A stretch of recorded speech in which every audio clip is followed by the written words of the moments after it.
Phillips with the big question at the heart of every re-election campaign. It's something that Ronald Reagan posed years ago.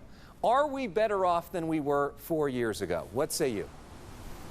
Well, before the China virus, we were all doing fine, where unemployment was at a record low for blacks, for Hispanics, for women. The economy was doing just fine with the stock market reaching record highs. The real estate market is great. And now, of course, we're dealing with a pandemic. And the key now is to open up this economy so people can go back to work and we can get back to where we were before. Gloria, why is John wrong?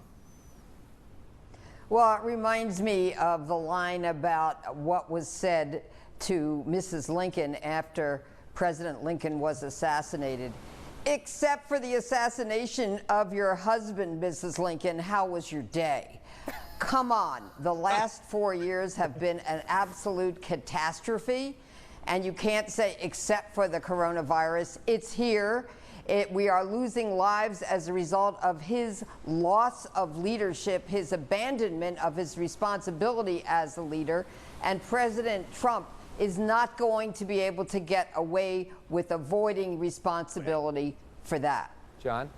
The last 4 years have been a catastrophe. You aren't sitting in front of IKEA furniture there, Gloria. I think it's been quite fine for you and for me and Alex and everyone else on the panel. Gianno, let's get you in here. Well, Attorney Allred, excellent lady, but at the same time, she's one of the elites and certainly someone who may not have experienced some of the benefits of the Trump presidency when we're talking about millions of people doing better off pre-COVID, again, than they were. African Americans at the lowest unemployment rate ever recorded, for Hispanics, also Asians. If we're talking about opportunity zones, that's another area in which the president has done well. He's talking about 8,800 of those in areas that are mostly marginalized in African American and Hispanic communities. So I'd say, especially from the perspective of African Americans, from a specific policy standpoint, things are absolutely, or rather pre-COVID, better than they were the previous 4 years. Gloria, I'll give you a chance to respond.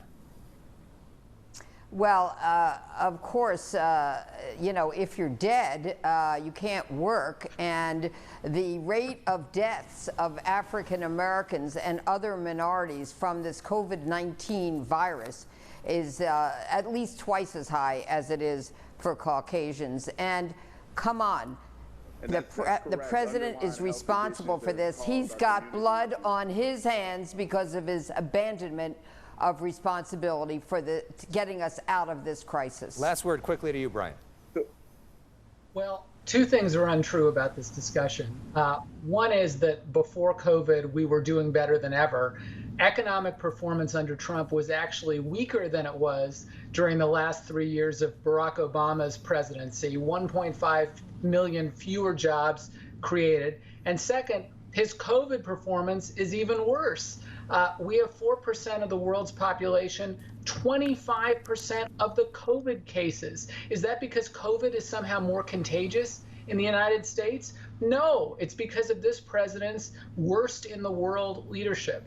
All right, clearly everybody's fired up, which is why we've got more to say, but we do have to sneak in a commercial break because we do need to make some money so I can not live with IKEA furniture. Coming up, our coverage of the Republican National Convention continues.